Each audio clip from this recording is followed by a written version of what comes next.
I will now give the floor to Professor Ingeborg Gabriel. The OSCE, as you know, the largest governmental human rights institution, covers 57 countries. This is all of the Western Hemisphere. There are 11 partnerships with other countries in other regions. And the impact of the human rights work of OSCE is key. Here is the most important person for talking about religious freedom with regard to Christians, Ingeborg Gabriel. Thank you for coming.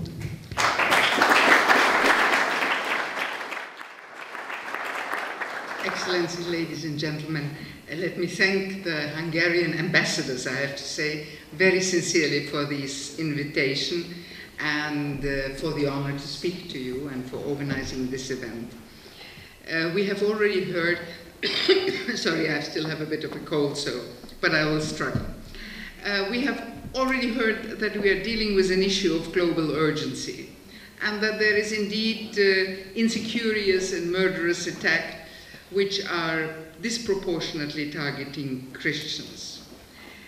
Sri Lanka on Easter Sunday was the last of such attacks, and that this calls for action.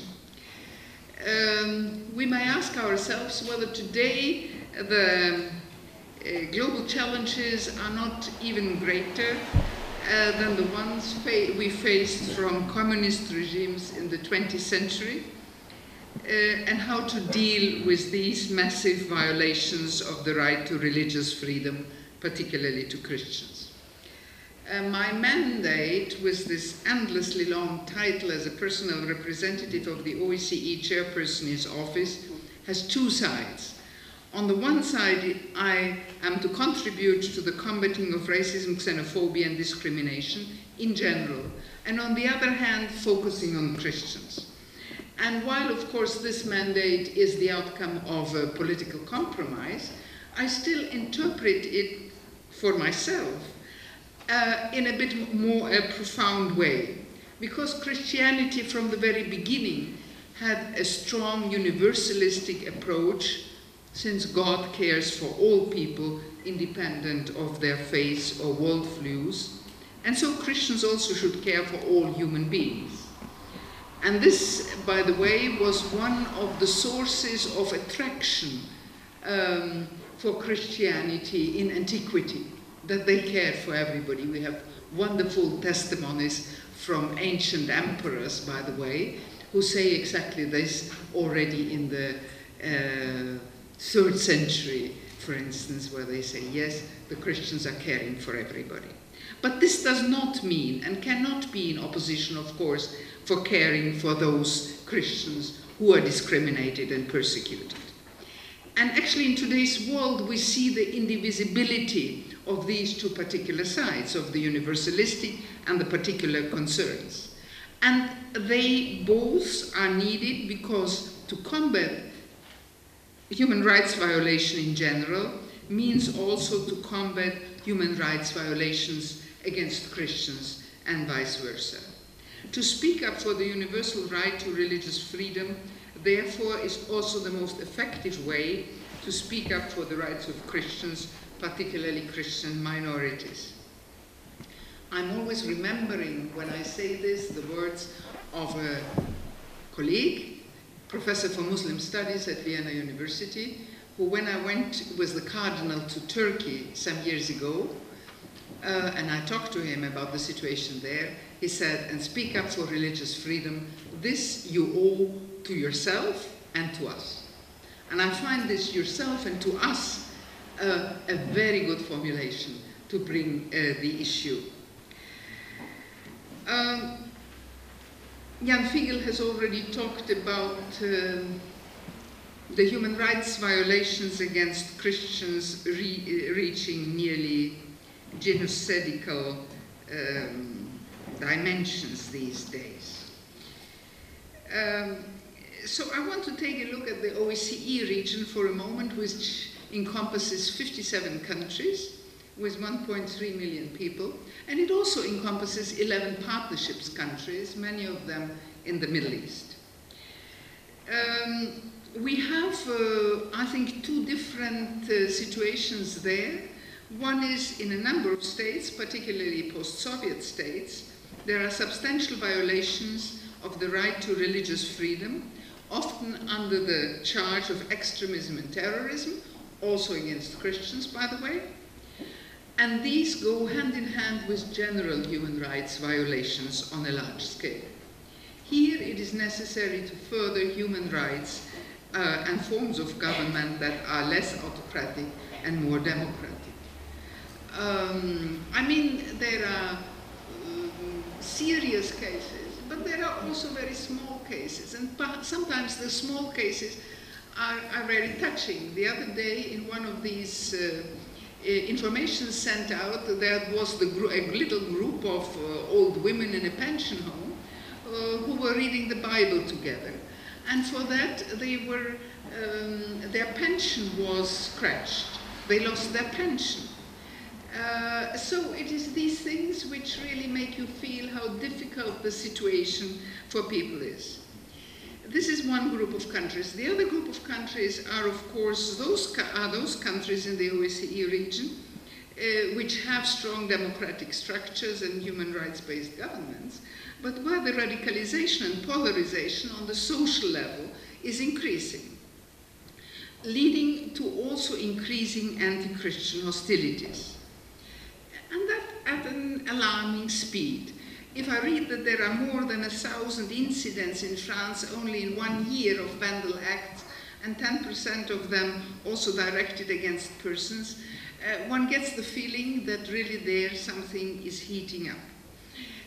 The groups are different. There are secular groups, and there are Islamic groups, and there are sometimes also right-wing groups attacking Christians, as I learned at a country visit in Germany, who help refugees. So it goes a bit in all directions. But how difficult the situation is, I experienced myself the other day. I wrote a completely harmless article in a daily, the Standard, and I got 500 postings, mostly of them fairly aggressive. I don't know whether that really echoes the situation in our society, but anyway, we have to try to find the reasons and to see how to react against it. One problem I want to mention in particular, because it touches me, is unfair trials vis-à-vis asylum seekers who converted to Christianity, be it in their home countries or be it here in Austria, because they found nice parishes where people helped them and so on. The right to conversion constitutes an integral part of the right to religious freedom, and we need there really adequate administrative procedures that make it clear that this is not a minor thing, and that many of these people may face harsh sentences in their home countries up to death penalty. I mean, this really has to be brought to the forefront. I'm not going to speak about the repression of Christians and general violations of the rights to religious freedom beyond the OSCE region. But I want to mention a book which I read these days, which touched me very much, and I so want to communicate it to you. It has been published in January in French, but it will come out in June in English and in German. It is by the Syrian Catholic priest Jacques Mourad, and it describes his months in captivity and torture by the Islamic State. I can only recommend this book. It's called Un moine en otage, le combat pour la paix d'un prisonnier de djihadistes. It taught me 3 things which I want to communicate to you. The first is that Christians are never permitted to see others as enemies. The second is really that Christian faith has an impressive mystical way to deal with death and suffering because of the cross and resurrection of Jesus Christ.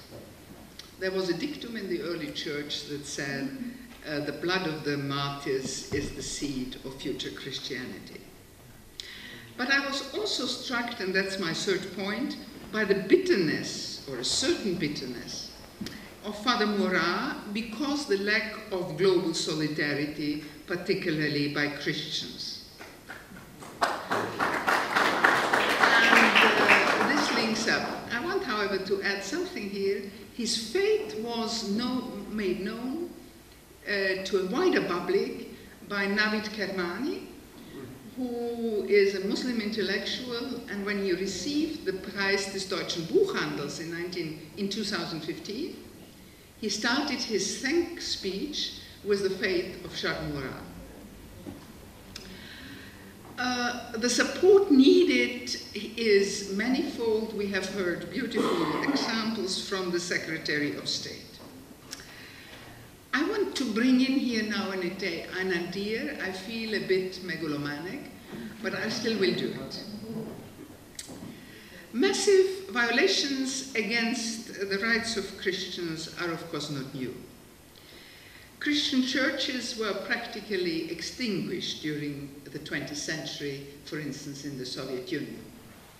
There were hundreds of thousands of priests and nuns killed. And Christian discriminations were strong until 1989. This is also part of my life history, not because I'm a Christian, but because I had to do a lot with these countries. The 20th century, however, saw the implosion of these regimes in Europe. And there were two decisive factors to it. To this change, which was totally unexpected for practically everybody 30 years ago. That was the Helsinki process, and that were the activities of Pope John Paul II. This makes me ask the following question. Could we not think about a similar process for security and cooperation in the Middle East and Africa? Despite all the differences in detail, the three baskets of the Helsinki process, you remember, economic help, economic and technological help, security, and human rights, are also at stake here. And you may also remember that the Soviet Union accepted the human rights idea only because they thought that this will have no weight at all. And then these Helsinki committees were formed in which Christians and non-Christians worked together. I had to think of this when I saw the pictures from Abu Dhabi at the visit of Pope Francis at the beginning of February. And the document of this meeting, Human Fraternity of World Peace and Living Together, stresses the need for human rights for all citizens, e.g. the concept of equal citizenship for all, which also many of the people, for instance, Patriarch Sarko is very strongly stressing. It calls for an alliance of the moderates under the motto, no violence in God's name, because indeed this is the ultimate form of blasphemy. Any such process will take a long breath. But hope is a strong Christian virtue. And I think that such multilateral efforts alone can improve the situation on a permanent basis. I want to conclude with a saying from the Talmud, which captures a bit the task at hand. If I do not stand up for myself, who will? If I only stand up for myself, who am I? If not now, when then? I thank you for your attention.